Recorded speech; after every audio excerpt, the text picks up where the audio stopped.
Oh, you damn right. Let's get you a modcast for a Tuesday. It's another beautiful Tuesday. All right, it's freaking hot. It's June, but we're closing in on the season. What is it? 81 days, I think, as we're talking to you, till Texas plays Ohio State. We got a modcast for you, not the normal cast because these damn kids have summer plans. Anwar and Alex being dads today, taking care of the kids. Got Jason Sukamel for you as normal, and our man Cody Carpentier jumping in, and he's out backgrounding everybody. Yeah, he sure is. Look at that.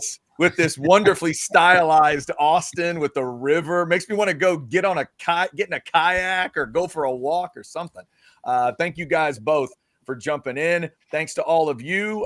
Before we get cranked up, let's get a big thanks to our sponsor, and that is Daily and Black for the Modcast. If you need a lawyer that is on your side, that will look out for you and do it the right way, Daily and Black is the way to go. There's your QR code to check out. And of course, that logo will stay up for you the whole show. DALY, Daily and Black. Big shout out to them. They sponsor the Modcast each and every week. We also want to give a shout out to Texas Card House and the good folks over at Hijack Poker. This is the place, Texas Card House, of course, sponsors House Divided every day on Orange Bloods Live. But they also help to babysit Jeff Ketchum, Alex Dunlap, our man Tom G, and thousands of others with online poker. You got to be in the state of Texas. That's the only real parameter. As long as you're in Texas, you can play Hijack Poker wherever you are. Hijackpoker.com. Get that app put on any device that you like.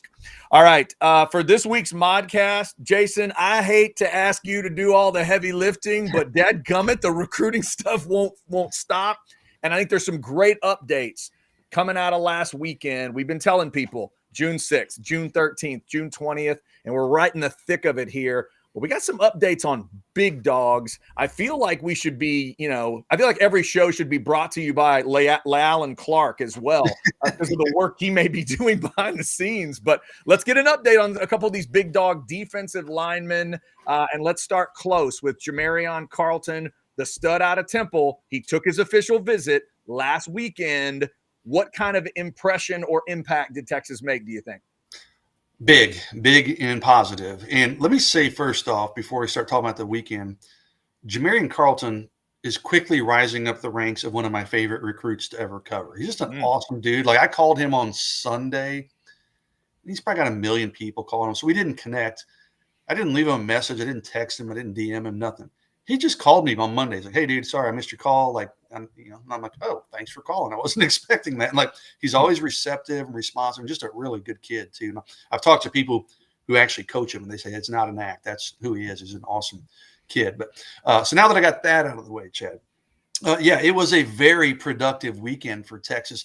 It was really interesting. His recruitment is really, over the last year, 14 months, has been really interesting.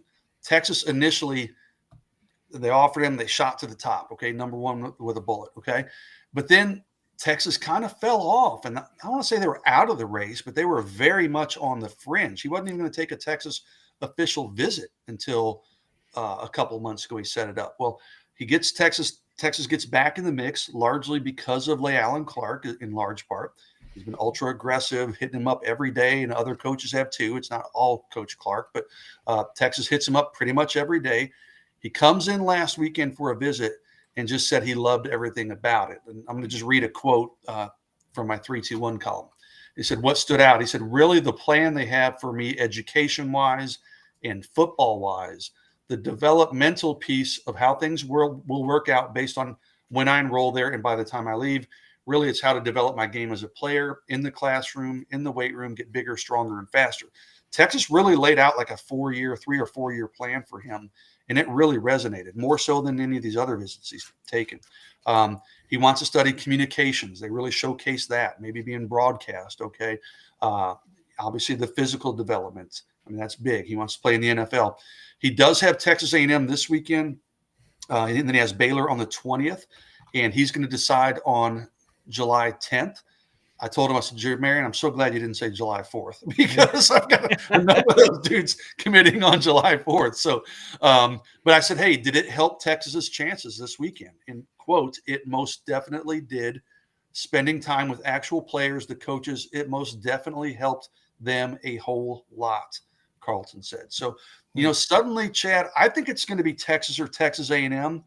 Keep an eye on LSU. They're the out-of-state school, the only out-of-state school that's in the mix here. Texas Tech and Baylor are also involved.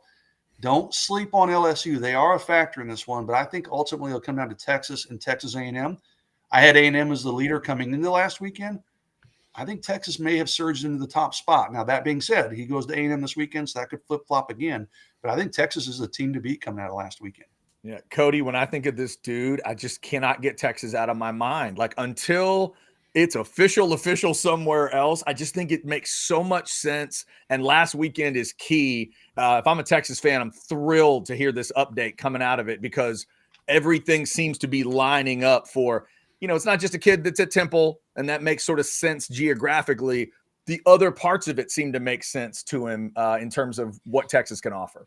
I think you hit the nail right on the head. It's been interesting. I think Jason hit it best, and I think he wrote it in his column too. It's like, yeah, maybe, I don't know what it was, 4, 5, 6 months ago, it felt like Carlton was like a Texas lean. And then over the course of the first part of the year, it's like, all right, seems like maybe there's a parting of one direction, either Carlton or Texas is kind of parting the ways. And now it's kind of like close the gap all the way back through. And I was over there on that Texas A&M website last week, and like I am every week, kind of doing the behind the enemy line stuff. And they kind of felt like they were in a good spot with him. And he was one going into the weekend. You look at like the defensive ends, you look at the defensive tackles, where the names that you've heard the most around Texas the last, I don't know, couple of months, I guess, Xavier Griffin, notably the last couple of weeks, Dre Quinn, Jamarion Carlton really wasn't at the top of that conversation, it felt like, and now it feels like he's back into that mix and could be potentially in this class. So I think he's a freak. I think he's, I compared him to like a Leonard Floyd type, and he obviously has had a good career in the NFL. So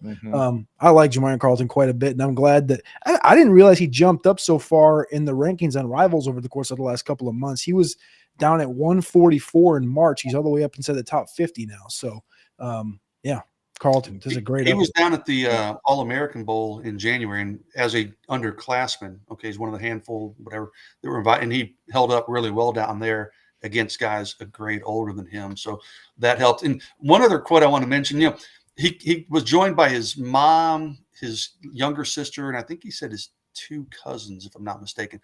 But I said, he said, "Hey, it'll be my decision." But I said, "But what'd your family think?" And he goes, "Oh, they loved it." And let me pull up the quote. He goes, "They had a great time down there. My sister, she's 6 years old, mind you. My sister had a great time. She didn't want to leave. She started crying when they had to leave Boston." So that's kind of cool.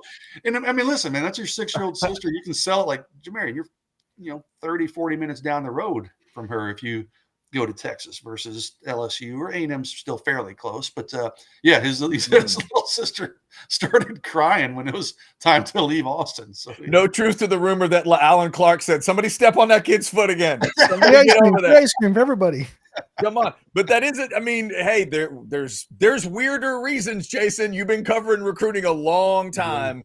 There are stranger reasons to maybe help pick a school than something like that. Who knows? Maybe that matters to him at some point. That's interesting, though. The 6-year-old sister may be able to help out in a way. All right. Getting you an update recruiting wise. Jamarion Carlton is a name with an update. Got another big name on the defensive side that we will update here in just a second as well. Let's thank some of our great partners, including AV Consultations. You guys have heard me talk about AV Consultations. It's real simple. It's in the name. Part of it is anyway, but they do so much more than just the audio visual stuff. Yes, they can get you that big screen you always wanted. I said it. If you went to Uncle Joe's house recently and Uncle Joe's got like a 75-inch TV and you're still rocking it like 52, well, you gotta outscreen Uncle Joe by the time you get to football season. They can do that for you and make sure the speakers are hooked up properly and make sure you have the best speakers. But they can also do outdoor lighting stuff. They helped us with some security cameras. They can do all of that. Computer networks, make sure everything is hooked up. You got like a work network at the house as well as the regular network. You want to make sure the kids are all happy with their games and stuff, and it's all tied together perfectly. AV Consultations does all of that as well. They've been doing it since 1988. And that is your number, 255-8678, locally owned and operated since 88. which means they've seen all the changes, they've rolled with all of them, and they can get you the very best in audio-visual stuff. So check them out, avconsultations.com or 255-8678 for AV consultations. Make sure you got that screen set up for football season. We're less than 90 days. I mean, we're closing in on Texas and Ohio State and all those other big games. Thank you all for jumping in on the chat here. I kind of like this one. Real quick, Jason, before we mention somebody else, Big Cheddar wants to know, are any of the players that committed over the last few days considered super blue chips, or will they eventually be labeled as such, 5-star or high 4-star? So Big Cheddar is asking about the 2 D tackles, the wide receiver from Waxahachie, and I guess the kicker too. Maybe he's asking if the kicker ends up as a super blue chip kicker, Jason. Why the heck not? What would you tell him about those 4?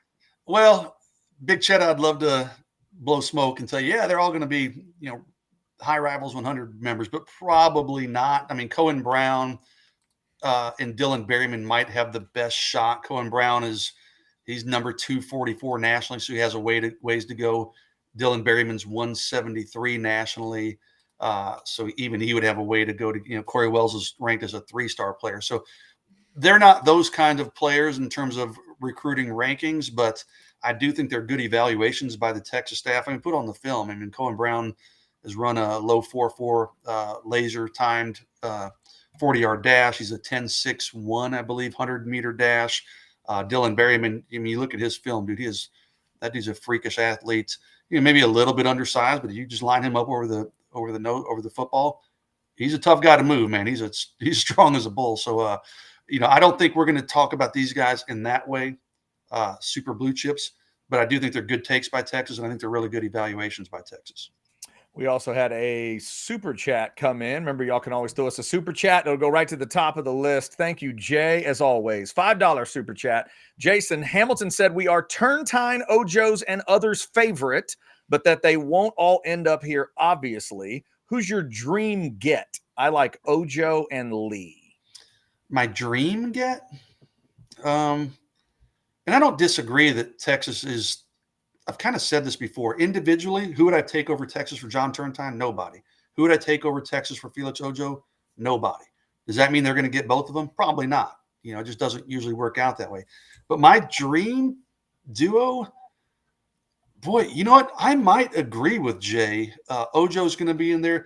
I tell you what, Malachi Lee, the offensive lineman out of Hawaii, and I'm going to write about him later this week.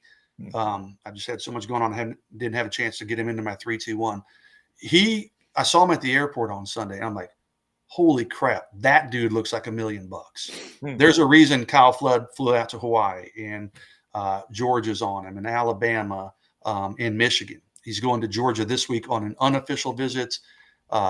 So that's something to watch for. And then he's got, let me make sure I get this right. He's got Michigan on the 20th. For his official visit, but he is going to Georgia this week for a midweek. So he's flew home from Austin to Hawaii, Honolulu, and then he's flying back from Honolulu to Georgia for an unofficial visit. So, wow. Keep an eye on that. But he is a good looking player, guys. So, Jay, I tend to agree with you. Those would probably be my top 2, but you give me any 2 of those 3, and if you're a Texas fan, you go find the nearest trampoline and do some backflips, because if you get 2 of those 3, man, that's a hell of a haul for Texas. Jason, before we leave this, and Lee, you were just talking about him. So not that a coach wouldn't make the trip all the way to Honolulu for a guard, but if he's that big of a big deal, can we assume this is a tackle moving forward?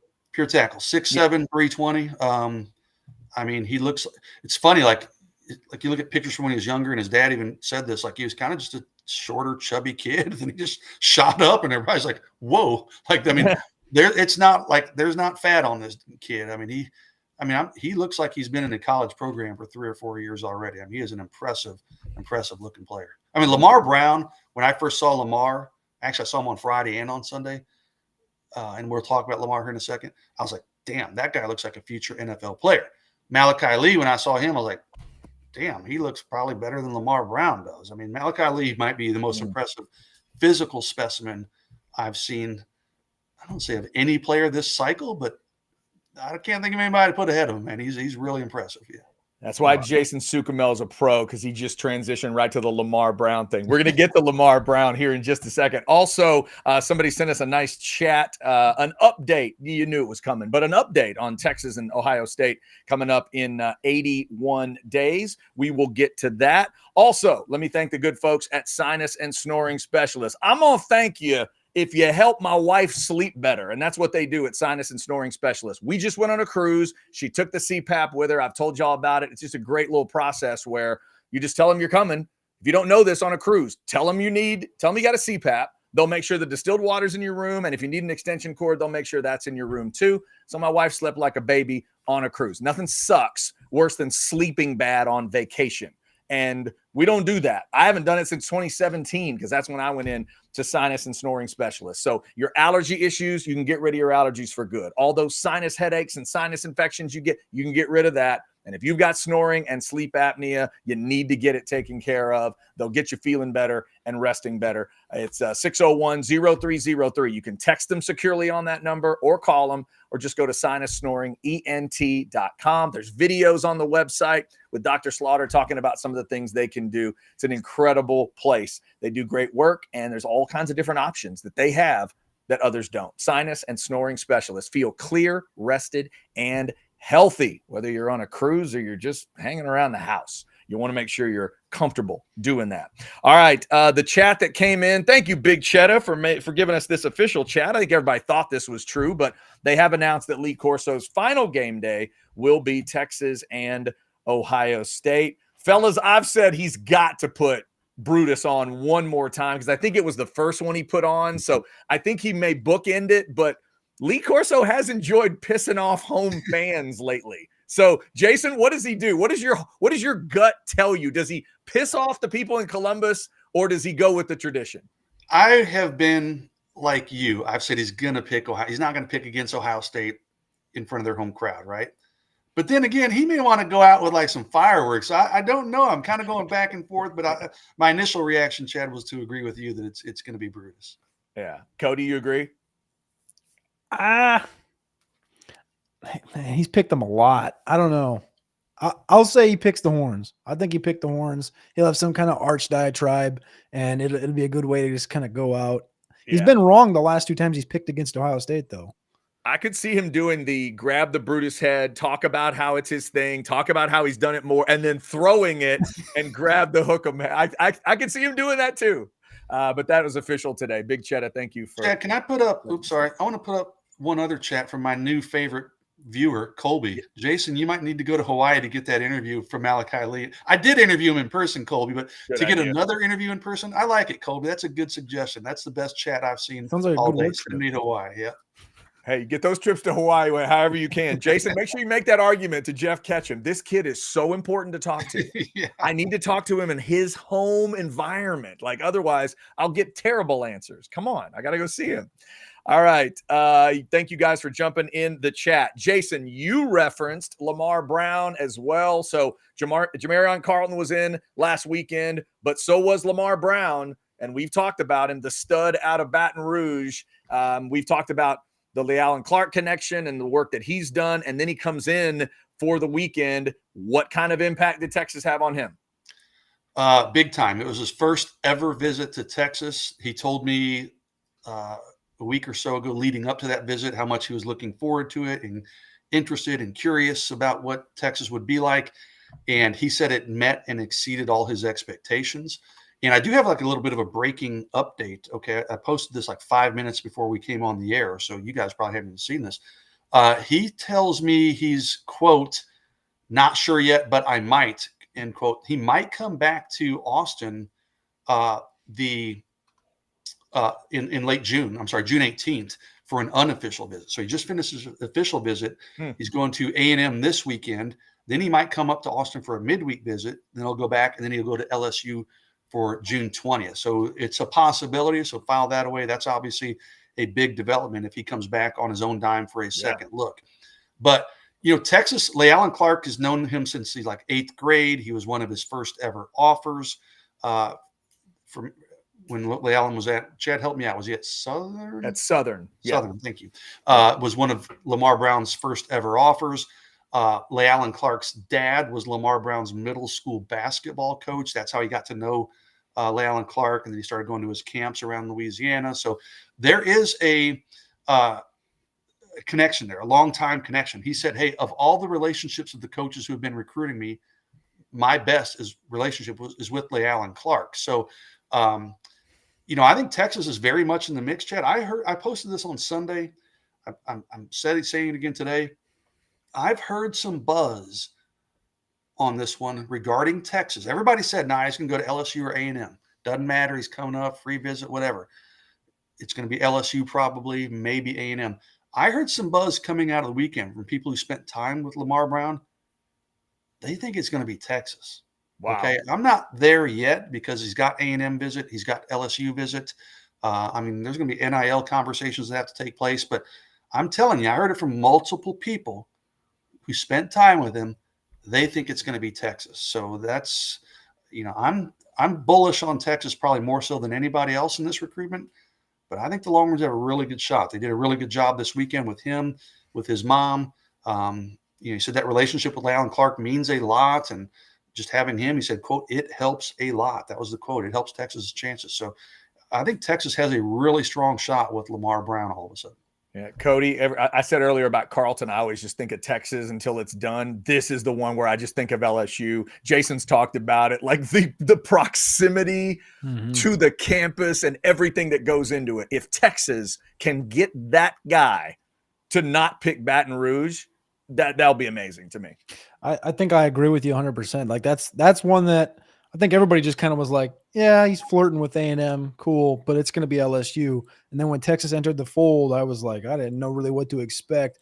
I got a question for you, Chad, not Chad, Jason, because you've talked to him. Has he said anything about offensive line or defensive line at all? Pure defensive line. Purely defensive line. In fact, every school is recruiting him now at defensive line. And I see the super chat. I'm going to put that up while we're talking here. 24/7's comp for Brown is Mike Pouncey. So that's an offensive line comp. Yeah. So, and I don't know enough about Mike Pouncey. Honestly, Cody probably knows a lot more. But, Texas is only recruiting him as a defensive line. He said that started when LeAllen Clark got hired. Prior to that, they were talking offensive line. So Texas wasn't even under consideration. Now they're talking defensive line. Every school that's recruiting him now is exclusively recruiting him at defensive line, which he prefers. So, that's a big part of the reason Texas is even in the mix. All right, well, that's big then, because I think everything me and Alex have been talking about football with friends is like, how does this dynamic going to work? And I was kind of wondering that coming out of the weekend, what that was going to look like. I think it's interesting the way you kind of phrase in your 3-2-1. I don't want to give away your stuff at the end of that, but people should go check that out over on Orange Bloods. But as far as Lamar Brown goes, he's the 13th ranked kid in America, and Texas has done well, I know, into November and December with these guys, these top end 5 stars. Is it one, like, if he does go back to Austin on the 18th and 19th, like you're reporting, for an unofficial, you think that's enough for, like, on the front end of an LSU trip to, like, get him to maybe not go to LSU or to sway him from potentially that summer commitment to LSU? Well, he's committing. He's got a June 10th commitment date. So he's already got that lined up. But even if he commits to Texas, like July 10th. You meant July 10th? Oh, July. I'm sorry, July 10th. Yeah, excuse me. Even if he ends up committing to Texas, I know there are some people that say, I don't care if he commits to A&M or Texas, he's going to A&M. Like Chad said, his school is literally on the LSU campus, right? The University Labs. So, but we'll see. In the NIL era, crazy things can happen. So could Texas get him in July? Absolutely. Can they hold on to him until he signs in December? Well, that's a whole other discussion, but it's certainly possible. So let me make sure I'm hearing you correctly, Jason. And you've been asking all these big time recruits to just pick a day other than July 4th. Sounds like 2 of these big dogs are listening to you. So Jamarion Carlton and Lamar Brown are both going to decide on July 10th. Yeah, and I believe Lamar at one point was July 4th, but he pushed it back to July 10th. So what day of the week is that? Let me look at that. It's isn't that a Thursday? It's a Thursday, so I'll be glued to my computer on Thursday, which is pretty normal.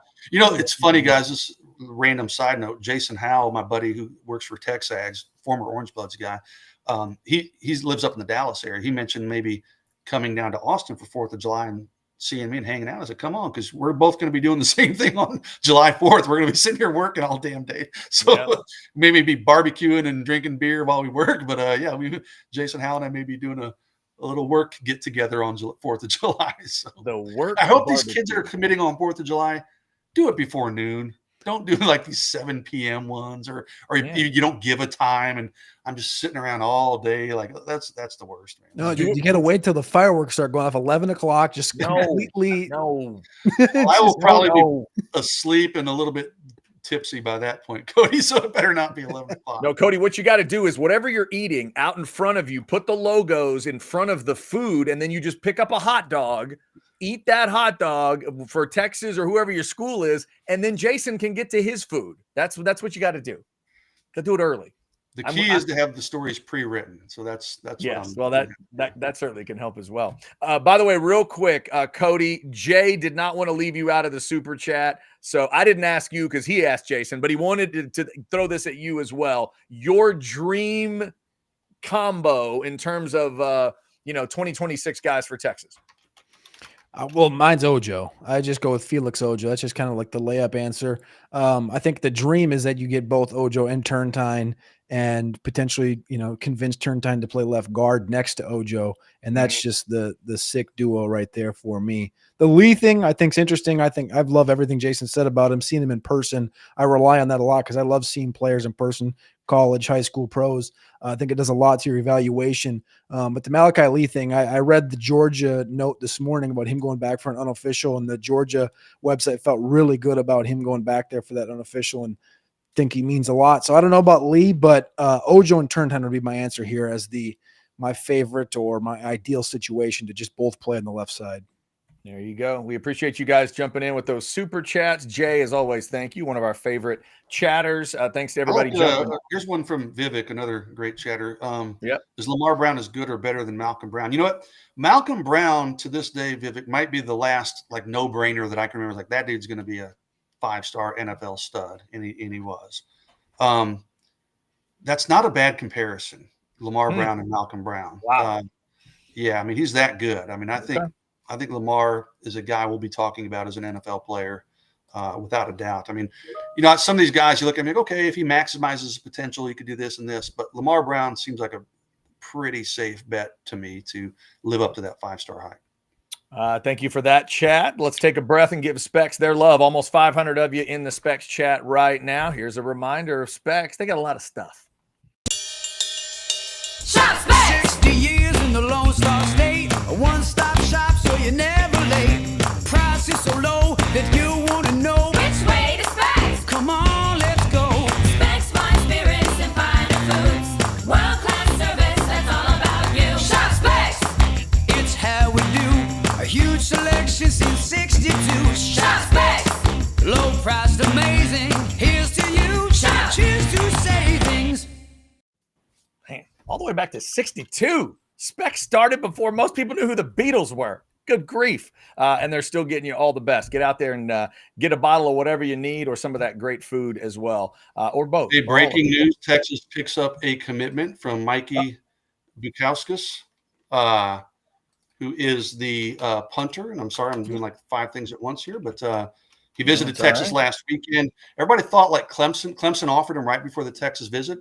People thought that might shake things up, but he announced on Instagram that he's committed to Texas. So now they've got their punter, they got their kicker, they got their deep snapper commitment. The trifecta is complete. I was going to say the triangle is now complete of specialists. So there was, and Jason, for me, if there's ever going to be an indicator that we're probably headed towards 105 scholarship world, is that it? When's the last time that happened in a class? It's not rare for Texas to offer, and they've offered deep snappers before and kickers and punters. Isn't that all in the same cycle? Yeah. It's all at the same time. Unique. Yeah. So this is Mikey Bukauskas. Is that right? Yeah, that's right. Punter out of Prosper, Texas. Teammate of Zayden Crimpen, if that matters at all. So there you go. All right. So the punter gets the commitment. So that would be 12 commitments, I believe, in the 26 class, if I'm counting correctly. All right, updating things as we go. We started with some updates on the defensive side, and you get a specialist in while we are talking. Thank you guys for jumping in the chat. Also, thank you to the good folks at Rogue Shop. If you have not checked them out, it is a full, thorough website with all kinds of incredible stuff. Texas home for legal CBD, THC, and more. I will not get into the weeds and details of that discussion, but those of you that know, you know. Get to rogueshop.com. Check out all the great stuff that they have for you, for the family, for your pets, all the cool stuff that you hear Catch and the crew talk about. Check out Rogue Shop today. All right, Jason, I was about to ask you if there was anything else we needed to update, and then there's the commitment. Well, apparently I need to get on the phone with Mikey. I was not able to connect with. It's funny, a little backstory. He had told me he was going to commit on the visit, but then Clemson offered him like 2 days before the Texas visit, and then he said, "Hey, I'm going to slow things down, probably go visit Clemson." So a little bit of a surprise. I mean, not the biggest shock in the world that he committed to Texas, because he did tell me it was probably going to happen. But I thought the Clemson thing might slow things down a little bit, and maybe he would go visit Clemson, but Texas did enough on the weekend to get his commitment. So. Yeah. All right. So, Jason, do we need to let you go so you can get this taken care of? I think so. I probably need to write up a quick story and get a call into Mikey, see if I can get him on. So. We appreciate your time, and best of luck getting a hold of Mikey. All right, guys. Have a good rest of your day.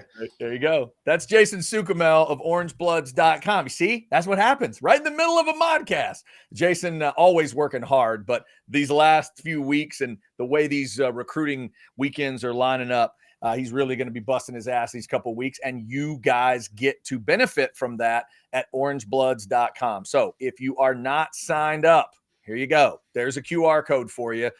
Get in there. It's a perfect time to get signed up if you haven't. 81 days till Texas kicks in Columbus, but so much information going on. The latest on Carlton, the latest on Brown. We hit both of those today. But guess what? There's even more at orangebloods.com. When Jason's reading you quotes, you know where you can find those full quotes?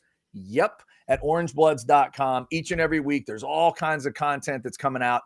We're talking to you, of course, on a Wednesday. Tomorrow night, or excuse me, we're talking to you on a Tuesday. This Thursday night is War Room night. Every Thursday, that's when that big article comes out with all the little pieces of news and nuggets of information. And that this week is where Jason will have the full list, his updated list of all the guys coming in for this 13th weekend. So it's going to be a big one. It's Ojo week followed by Turntine week, Cody. I'm keeping it simple. I know there's other guys coming in, but Ojo this week, Turntine next week. If I was a Texas fan, that's kind of how I would look at it. And like you said earlier, if you could get both of those guys, man, it's double Christmas in a Longhorns house. I think so too. And I know the Zayden Krempin conversation was in that same thing over the course of the last couple of months. It's been Ojo, Krempin, and Turntine. And I know after the Michael Fasusi thing, it was like, just turn your head to Turntine. Ojo obviously was there as well. I don't know what those conversations look like behind closed doors. I don't know if really anybody does, as far as the Turntine stuff with, he's not the ideal size. He's not the 6'4". He's not 315 pounds. He's closer to that 6'2", 6'2 and a half, closer to that 275 pounds. I'm not sure what that looks like. Like I kind of answered the super chat earlier, like the idea that you could get both Ojo and Turntine to play on that left side of the offensive line would be very interesting. When you look at what Turntine and Ojo have done the last couple of weeks, we've known that Ojo has had a liking to Ohio State, and Ohio State's offensive line coach went to Arizona, went to the Cardinals in the NFL this past winter. And so they've kind of had a new situation and new coaching staff kind of come in there, offensive play callers and stuff of that nature. And it's been like Ohio State and Texas. And then he was at Michigan this last weekend, and that sounded like that went really well. And Michigan's been a team that you hear in the John Turntine conversation and in the Zayden Krempin stuff. So I'll be really, really interested to kind of see what the next few weekends come about in the official visits for Texas and for Turntine and Krempin and Ojo respectively. I know Krempin had another good weekend this weekend. He was at LSU. Was it the last weekend of May? He was at A&M this past weekend. I don't know, man. I think that if I was going to handicap it, I would put it at 1.5. As far as those three players, how many does Texas end up with? And I got yelled at tons by the chat on Football with Friends for saying that, Like my heart tells me that Texas is going to get one or two of these guys, but my gut is telling me that Crampton's going to go to LSU. I've said this multiple times, so it's not breaking news or anything. I've said that Crampton's going to go to LSU. You're going to see Turntine go to A&M or Michigan, and Ojo could very well be at Ohio State because, like we saw with the Cantwell kid, Jackson Cantwell, the top tackle in America with Miami a couple weeks ago, like those massive checks. Like if you're not offered a massive check that's sort of outlandish, you can go a different direction, right? Oregon thought that they had their wheels up with Cantwell. Georgia thought that too, and then Miami came in. And Ohio State was upset about the Cantwell situation. And if they look at Ojo in that same perspective, you could very well see that. So if I was going to handicap it, I'd put it at like 1.5 as far as how many of these three guys signed, but they're all super good talents. And I wish Texas could land all three of them. Interesting. All right. We had Slick Vic jump in on the chat. Can you catch us up with what y'all been discussing? The basics, Slick Vic. We've been talking about updates on the defensive line. A couple of the big names that came in last weekend, Jamarion Carlton and Lamar Brown. Good news for Texas fans in terms of those updates. And those guys will both be choosing on July 10th. So circle July 10th. There's the first thing comes out of today's show. Circle July 10th.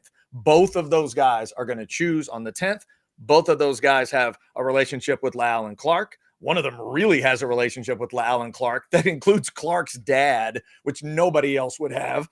And that's what may get him out of Baton Rouge, is a relationship like that when it comes to Lamar Brown. So we hit those two guys. And then right in the middle of the show, Jason had to jump out because Mr. Bukowskis, the punter in this 26 class that everybody was looking for to possibly end up at Texas, did. He's committed. It was already Jake Collette, the kicker, and now Bukowskis commits right when we're on the show. So that kind of gets you caught up on what we've been discussing today. Thank you guys for jumping in the chat. I do have a quick question for Cody before we wrap up, but before that, I'll give some love to another one of our partners around here. And this is one where I got to be a little honest with y'all and what happened. All right. Honesty first. Then you'll see the graphic. This weekend, we had a birthday get together and day drinking trip. I did not choose where we went because it's not my birthday. I'm not a June baby. But my man Rick Sacamano is married to a beautiful woman who A, has a June birthday, and B, isn't that into vodka. Okay?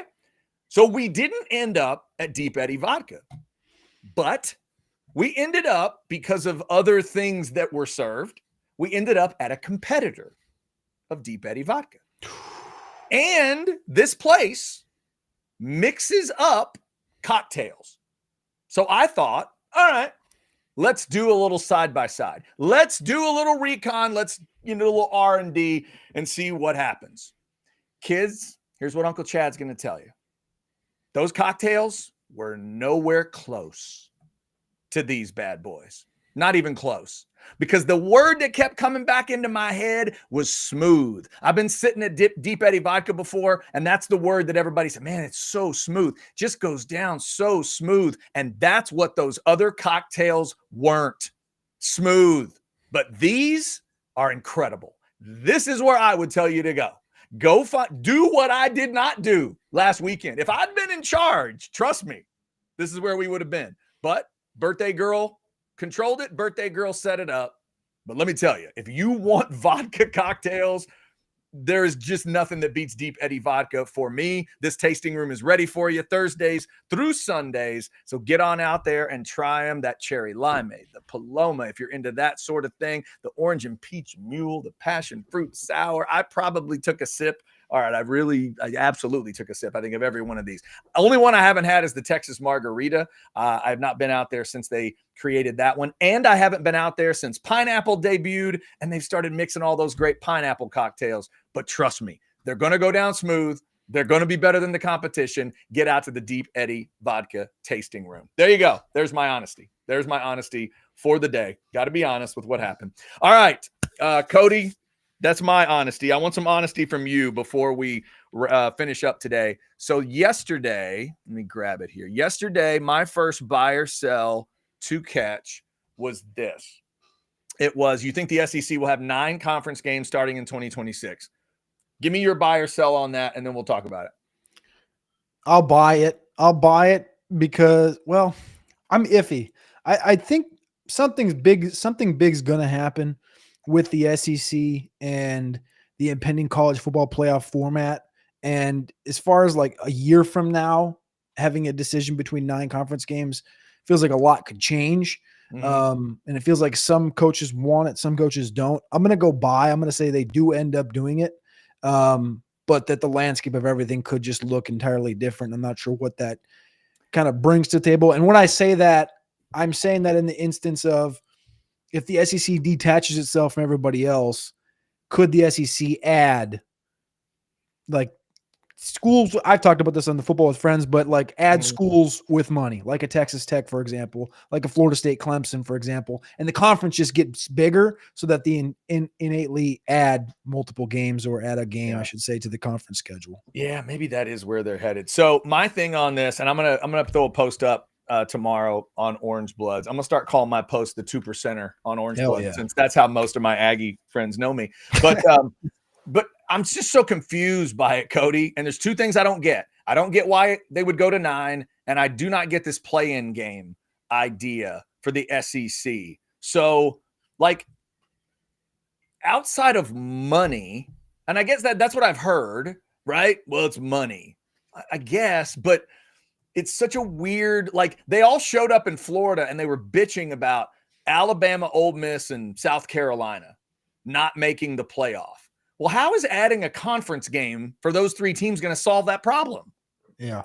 I'm confused. And for years I've said they're going to stay at 8 because it helps them create more good teams.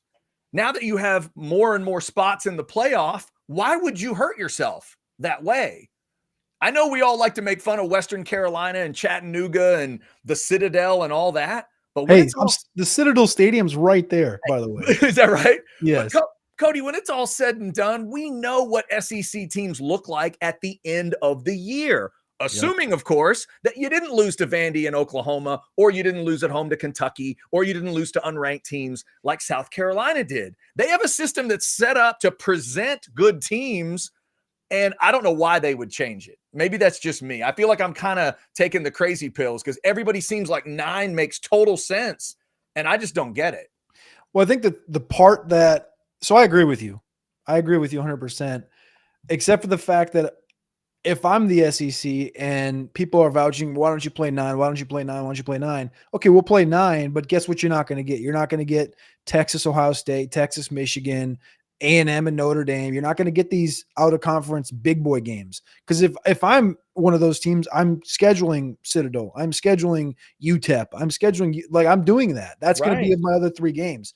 And on the other side of that coin, I think that's where the college football playoff situation comes in that the SEC wants to make sure that they have, a stranglehold. SEC and the Big Ten want to have a stranglehold on this bracket, which is right. And if they get a stranglehold on the bracket, then that will incentivize them to say, okay, fine, we'll play 9 games because it really won't matter. You're only going to get 4 teams in, or you're only going to get 5 teams in, whichever way it slices. And you're going to have team 5 playing team 6 trying to get in, or team 6, you know what I'm saying? Like team 6 playing team 7 to try to get that playoff, the play-in to get into the playoff. And so I don't think that really changes anything outside of the overarching like ranking being like, well, you're an 8-4 team instead of a 9-3 team. So, and they'll always compare an 8-4 team in the SEC to, Baylor going 8-4, and it's just not comparable, even though they'll say it is. But I think in the long game, it won't really matter once the SEC and Big Ten get a stranglehold on the bracket and whatever the bracket number ends up being long term.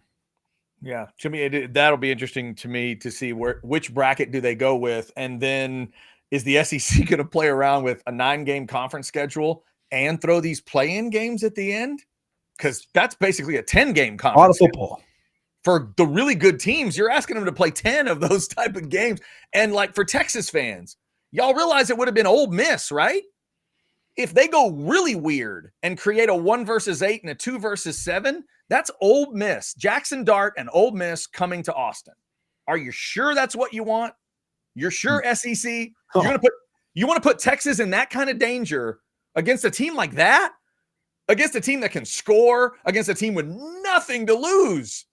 And like A&M would have gone to Georgia in that situation, Cody. I don't think the Aggies would have really threatened Georgia, but I'm not so sure about Ole Miss, Texas. I don't know what that game looks like.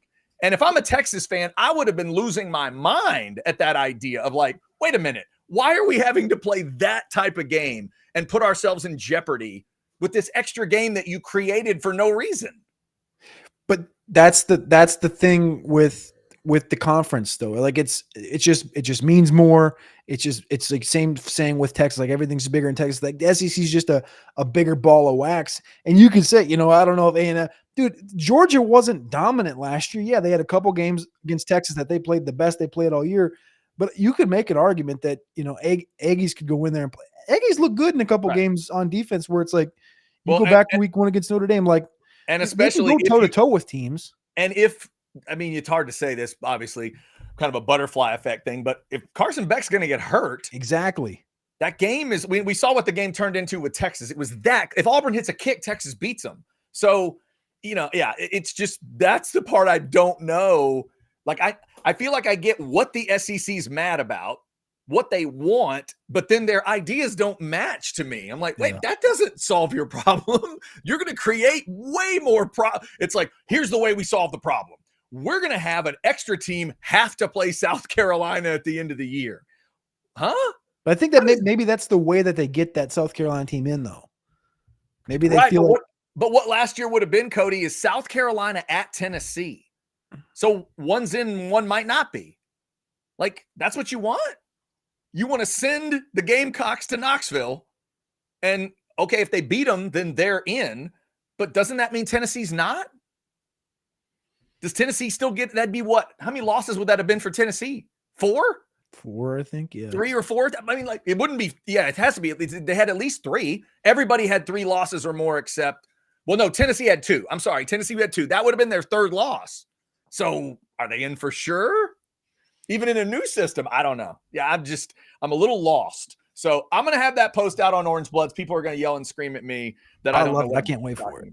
But I kind of broke it down a little bit, and what I think the SEC should be focused on instead of adding another conference game. I don't know if that's the deal. And to that person earlier that talked about, the schedules and you hate watching those games or whatever, that part I get. And please understand, there's 2 arguments. What's best for college football and us as fans, that's very different than what's best for the SEC.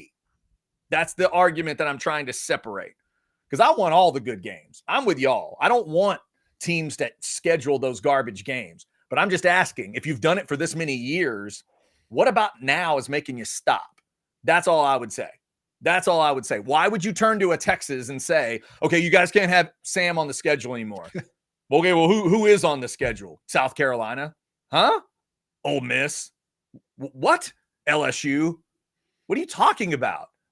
Yeah, go tell Kirby Smart he's got to play LSU instead of Charleston or Charlotte, and you tell me what he says. Just let me know what his reaction is. Fun fact, Georgia hadn't played LSU in the regular season the last 5 seasons, including this one coming up. They just don't play them. What if they had to? What if just magically you made them play LSU? I don't think they would like that. All right. There you go. See, I like this. Yeah, this is Rex. Trust me, I'm with you. Yeah. No, it's not me being soft. That's not what I'm doing. I'm trying to just make sure the SEC is achieving whatever the goals it wants to achieve, because they're so scared they didn't win a national title the last couple of years. They're willing to freak out about it. And I don't think they're going to solve their problem. Hey, Chad, Texas could just go back to the Big 12 and just play Kansas and oh no, let's not do that. No, let's not do that. Y'all don't want to do that? Nobody wants to do that? Man, after season 1, we got to see Texas play Florida.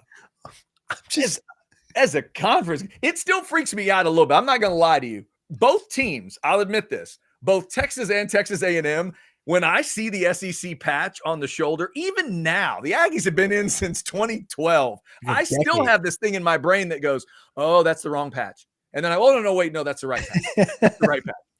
But it's awesome. Like, it is so cool that they played each other as an SEC game, and Texas gets to play Florida and Georgia and the Mississippi schools and the Kentucky, even Kentucky. Like we said it last year, that game is so much more interesting than if you tell a Texas fan they're going to, hey guys, Iowa State this week. Sweet. Like, plus I haven't had to follow like Texas Tech and TCU, Cody, the last year. You kind of forget TCU exists at It's times. been fun. Other than the cool uniforms they'll throw out, I really don't have to pay attention to them. Yeah. They do the electric purple stuff all the time, but other than that, here we go. Rex, God, I hope you're right, Rex. Now, I know you're right. Yes, you're so wrong. We want to play Ole Miss or South Carolina over SFA. Rex, as a fan, I totally get why you're saying that. And I agree with you. I agree. I'm looking at this from the conference's standpoint. And if that's Rex, if you're right, then why didn't Nick Saban do it? Why? Nick talked about it for years. Why didn't they listen to him? Nick said it. Nick said, we ought to schedule Power Fives every game. We shouldn't. But what did he do? He continued to schedule Charleston Southern. He continued to schedule Western Carolina. Why? Because they allowed him to do it. So are they really going to turn to these coaches and say, nah, you can't schedule those games anymore? Deep down, I hope they do. But that does not help the SEC win a national title. I just want to make sure everybody's clear on what does and doesn't get you closer to the goal. If it's about winning national championships, that ain't the way to do it. If it's about better football and building a better mousetrap and iron sharpens iron, you're absolutely right, Rex. Texas versus South Carolina makes way more sense than Texas versus SFA. I get that. But I think it's two different arguments because the SEC does not, if they believed that, they would have done it in the 90s. Mm-hmm. They would have done it in the 2000s. And there would be none of these games scheduled. And, Cody just said he can point to the Citadel field from where he is right now. That team would have never played, Clemson out of the ACC or Auburn or whoever they would have played or whoever they're going to play. Who are the Aggies playing this year? Samford. Yeah. The Aggies shouldn't be playing that game on November 22nd. We all know that. But it helps to create something that has helped the SEC. That's all I'm saying. That's the dumbest part. The dumbest part is that game takes place in like November or in October, like in the middle or the end of the season. It's like you always, Oklahoma's got Mercer on the schedule. It's like, okay, well, that's going to be 63-3. Why? Right. Because Oklahoma's is not good as they were last year. They're a well-oiled machine at that point. They don't need you. Like they need you in week 1. Yeah, but see the way they fit those in, Cody, it's very clever. Remember Oklahoma a couple weeks, was it 2 years ago? When did Oklahoma have Maine? Oklahoma had Maine. I think it was last year. Was it last year with the late thing? But remember, Bama had Oklahoma. Instead of that game that was different for Bama, they couldn't figure out the scheduling. They had to push those earlier. They went to Norman right before the Iron Bowl and clearly were not paying attention. It's almost like their bodies were programmed to play Chattanooga. Have an off week. Right? What? Tennessee Tech? Who is it this year? What? And that's what the Aggies will have this year or whatever. But let's take Texas. What does Texas have right before A&M? Arkansas. Yeah. Texas doesn't have one this year. And that's another part of the schedules that we'll look at. So, look, Rex, I'm with you.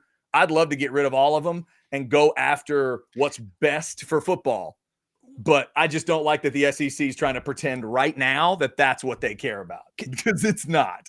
That is not what they have cared about all these years.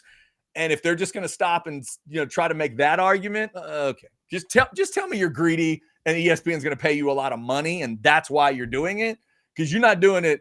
You're not doing it for football reasons. Otherwise, why would you wait till now to do it? All right, there's a little bit of the rant for you on 9 conference games versus what else is coming. All right. My thanks to Jason and to Cody for jumping in today on the Modcast. Again, great news if you're a Texas fan, some of those updates from the big visits over the past weekend. And don't forget this coming weekend, another big visit weekend. This is the Felix Ojo weekend, and there are other massive names that are coming in. Let me just rattle off a few. Samari Matthews, Jake Kruel, Jabari Mack, possibly Bryce Perry Wright, Jalen Lott, Zayden Krempin's been mentioned on the show. He's coming in this weekend. And tomorrow on the recruiting hour. Jason will break it down even more and talk about some of these guys specifically. Also, Jason will give you his thoughts on the 4 new commitments. It's now 5 new commitments technically, but on the first 4 commitments that Texas got in the past week. Recruiting Hour debuts Wednesdays at 10 a.m. It's brought to you by Longhorn Wealth Management Group. Shout out to them, and shout out to all you guys for your support. Over 600 of you in that Specs chat as we get ready to close the door. Also, remember this guy over here, Football with Friends, he and Alex, 6 p.m. Weekdays. You can check all that information out. And apparently, Cody, you'll say stuff that'll make you mad, and you'll jump in the chat, and you'll threaten all kinds of things. You'll threaten to rip that background down from behind him. So Cody's got all kinds of opinions for you on Football with Friends. Make sure you check that out as well. And one final thought from Colby: the late cupcake game should be banned. Colby, I hope so. I hope so. I just want to make sure they're doing it for the right reason. Do they know why they're doing it? Because if you get rid of that cupcake game, that does not mean you're getting more teams into the playoff. That's not what it means. You're actually doing the opposite of what you're thinking of there. All right, you guys take care. We'll be back tomorrow for a Wednesday show at noon, a Wednesday House Divided. Catch will be back tomorrow for a Wednesday. And as I mentioned, Recruiting Hour will debut at 10. You got all the other great content. Check it out and get ready for another big recruiting visit weekend. Y'all take care. Stay cool. This is the Modcast. Until next Tuesday at noon, we are Orange Bloods.